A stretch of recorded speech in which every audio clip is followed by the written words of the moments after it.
Is your iPhone constantly showing storage almost full? So if your iPhone is constantly showing storage almost full, then what you need to do is first open up your photos. You can scroll down and here you will have deleted, recently deleted. You need to tap on recently deleted and then go with select, delete all from all devices. And this might free up some space.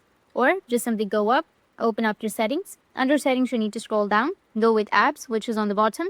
And from here, you need to scroll down again and you'll have messages. You need to tap on messages. Under messages, you need to scroll down and you'll have keep messages. Tap on it and select 30 days.